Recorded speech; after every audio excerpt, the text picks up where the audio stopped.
Starting at number 10 is the powerful Dark Magician of Chaos FTK, which in and of itself goes by many names like Dimension Fusion FTK or Kaiba Control. The combo was kind of simple all things considered, however. Basically, you get a monster that can burn the opponent for a set amount of damage infinitely. For example, Cannon Soldier, who sees relevance at all times because of these sorts of FTKs, or Shadow Priestess of Ohm if you're feeling unique.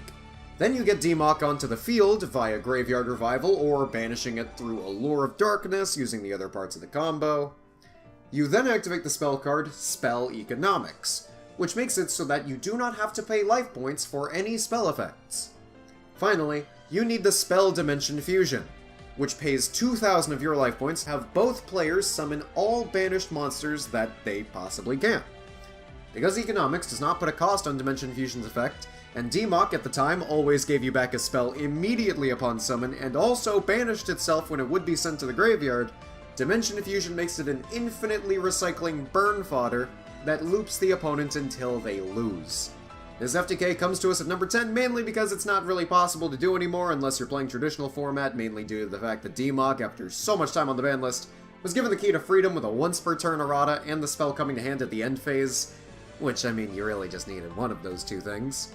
As well as Dimension Fusion being banned due to many other uses it had which were just degenerate, like anything having to do with Destiny Heroes, as that just kind of worked for like 4 years of the game's history. An interesting note to leave off on is that this was probably the most interchangeable FTK in terms of what you could use with it. Many styles of burn were useful with it, such as Superconductor Tyranno, Fire Princess with Soul Absorption to add life points in case you never needed them for some reason, and even Cyber Valley as a means of getting draw power for Exodia and Chaos Emperor Dragon add-ons. Just in general, neat little thing to experiment with, thanks to Percy having pre-eroded cards. It's just kind of a boring FTK compared to the rest, to be honest with you. Next on our list is the infamous Independent Nightingale FTK. Strap in because this is some major BS. So at first glance, for those unaware of this, Independent Nightingale does not look too degenerate, given, hey, it needs to be locked to its own archetype, and needs the Xyz to make it of all things. All's well seems pretty balanced, right? Well, we have this thing called Instant Fusion. With this, you can summon Independent Nightingale for free, tributed for the Tyrant Neptune. This legendary planet monster has the effect to gain the name and effects of a monster tributed for its summon, and it only really needs one tribute. Through this, you can make Tyrant over here turn into a 5k, level 10, with the power of being unaffected by other card effects and once per turn, burn for 5k. On top of that, it can swing for the rest, and that is just one of many other routes to take, because there's also Pendulum Magicians with Supreme King Dragon Starving Venom, who can spit out multiple dragons and copy Independent Nightingale to burn you to death because thanks Konami for giving him the ability to just tribute Dark Pendulums for his materials and not being once per turn for some reason. This FTK was so broken that it caused Tyrant to be banned and Starving Venom to follow soon after, giving it was also able to copy ELECTRUM's effects. And this is a good enough time as any to just say, hey, maybe we can ban Instant Fusion? The card has had it coming for a while and left many cards in its wake. Tyrant Neptune died for Instant Fusion's sins. Granted, you can leave Supreme King Dragon Starving Venom banned for a while. That guy's just still not fun to deal with. Number 8 on the list belongs to the Spicy Chicken Sandwich deck known as Blaze Phoenix FTK. Now, this will tie into the combos for later FTKs, but here's how it goes. First, you need Fusion Gate, which lets you fusion summon by banishing materials, and the trap card Chain Material for allowing you to use the deck for fusion materials. Well, and the graveyard and anything else you may want. From there, you can banish Volcanic Shell and Cyber Valley for Blaze Phoenix, and then use Blaze Phoenix's effect to burn the opponent. Repeat that for a second one using Blaze Phoenix and another valley. Do it again for the third one, and then use its effect. If the opponent is still standing, you can use Fusion Gate to banish Avion, Burstinatrix, Clayman, and Bubbleman from the deck, or wherever they may be, for Electrum to shuffle back all of your banished cards, which includes not only the fusion materials for Electrum, but also all of your materials for Blaze Phoenix, so you can just keep summoning Blaze Phoenix and burn your opponent to the ground. Yikes. Of course, this FTK is harder to pull off in Master Rule 4, but just know that when Master Rule 3 was a thing, this combo could start and end wherever you wanted it with Blaze Phoenix. You might see a Galaxy Tomahawk for the machine materials, to just cut out chain material entirely. You may see Dulorin bouncing anything it damn well pleased for a bunch of attack it would never use, and you may even see Genix because they must be good for something, right? There are so many variations of this, and they all end in the same way. However, this is one of those decks that runs a bunch of dead cards, or even worse, cards that once you draw them, make your entire deck cease to function. It's obviously something you would just use for a cool replay or as a proof of concept, and not much else from there. Number 7 is reserved for the infamous Spell Counter FTK, also known as Tempest Magician FTK. Also known as Abuse the Ever-Living Hell out of Spell Counter cards for Burn, Fuel, and Draw Power FTK. Tune Table of Contents, Magical Citadel, draw spells of any sort of era that you're playing this in. All to build many spell counters on various cards and draw cards until you go through your entire deck, or burn your opponent to death with Tempest Magician's Burn effect, which is actually pretty easy considering you just play a Royal Magical Library, which you're playing anyway because you might as well just draw infinite numbers of cards much easier, and you can just play Emergency Teleport, summon out a Krebons because it's just an easy level 2 that also requires a spell to summon to make it efficient, synchro up for Tempest Magician. Tempest Magician is just one of those cards that ages like cheese, only getting better with age. With Endymion's being a real deck, I'm sure there's a somewhat viable version of this that could be made if someone sat down and theory-crafted enough. Even without the newly introduced wordiest archetype in the game, Tempest Magician is not hard to make, and drawing cards for spell counters is pretty easy when Royal Magical Library is still an unlimited card that only appears to be used in degenerate FTK strategies. We've already gone over 2 cards that really should be banned in my opinion, the other one being Instant Fusion from a couple of minutes ago.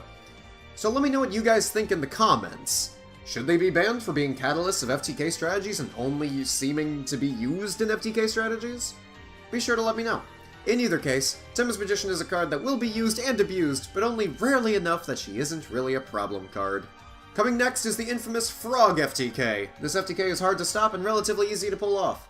So easy, in fact, that it left its mark on Yu-Gi-Oh! History by literally being crowned the best deck in the world at the time.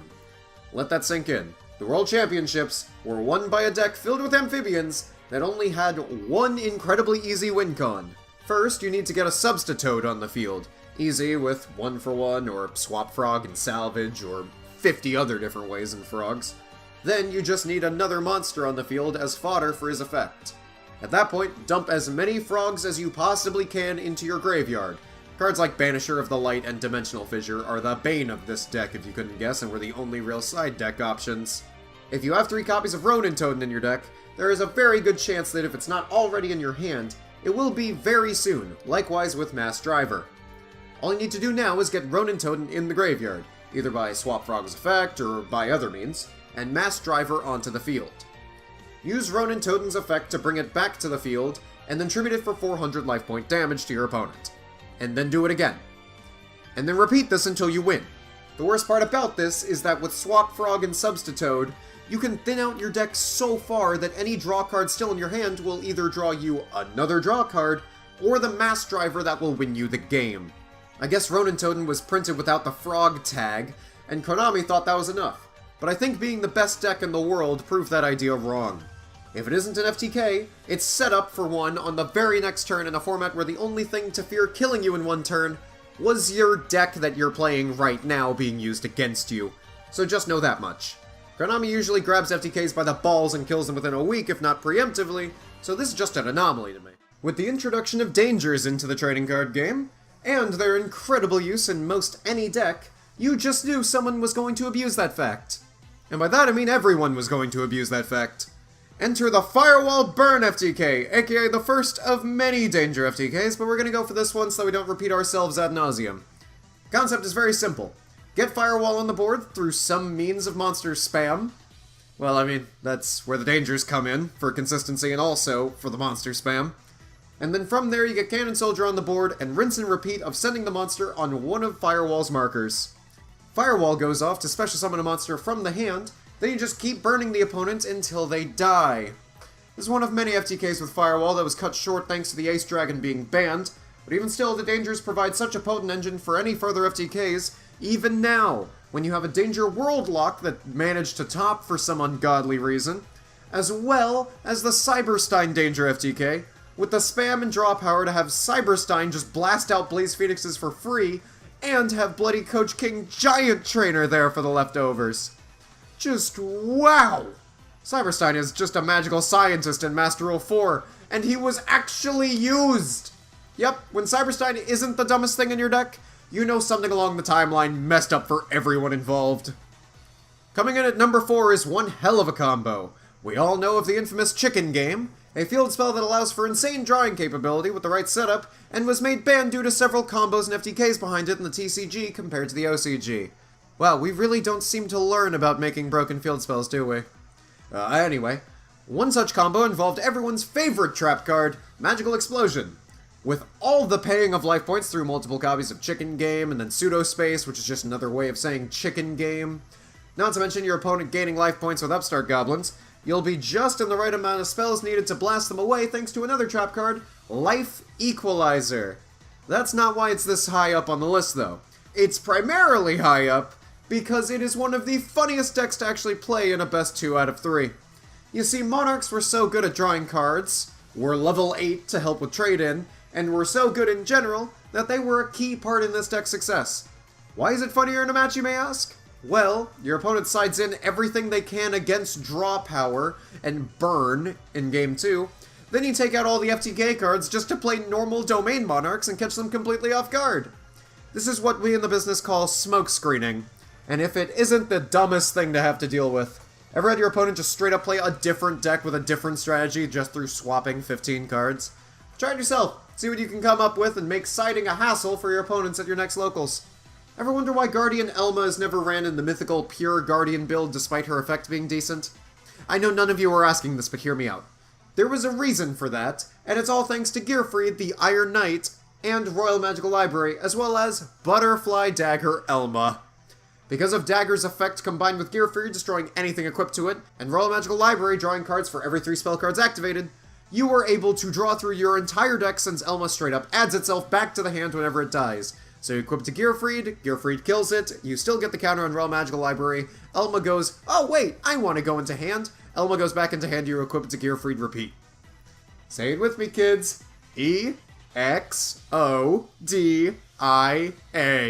What does that spell? That's right, Exodia! It was thanks to this that Elma will never even see the light of day. And might even get an errata at some point to make it a hard once per turn. It's such a silly combo, but one that cannot exist in any sort of healthy metagame without significant setup. Not just, 2 monsters and a spell. Silver medal of today's list goes to you there, the gentleman in the lab coat. Come up and receive your reward, Magical Scientist. Magical Scientist FTK is one of just sheer amazement that needs proper calculations to work. The FTK involves summoning Magical Scientist and Catapult Turtle in one turn. Usually thanks to the cards Gilasaurus and Last Will, where you just play Gilasaurus, special summon it, Last Will, tribute Gilasaurus for Catapult Turtle, and then Magical Scientist comes from deck.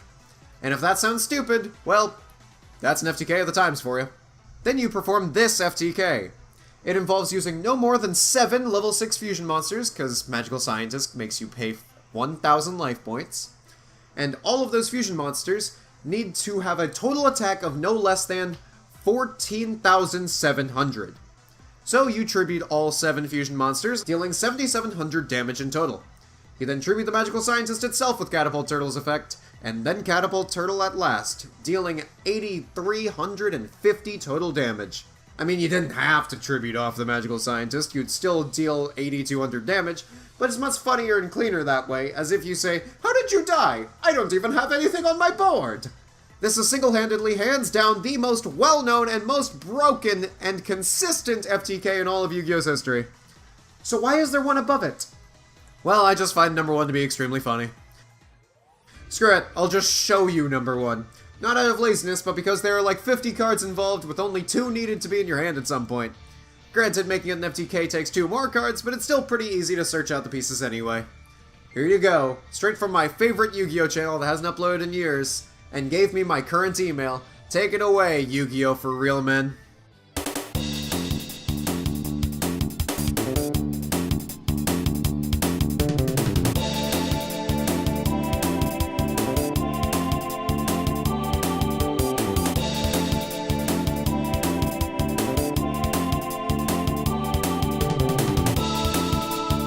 Funnily enough, it works in links as well, but it's much less consistent and fun to me since it devolves into just another Blaze Phoenix FTK.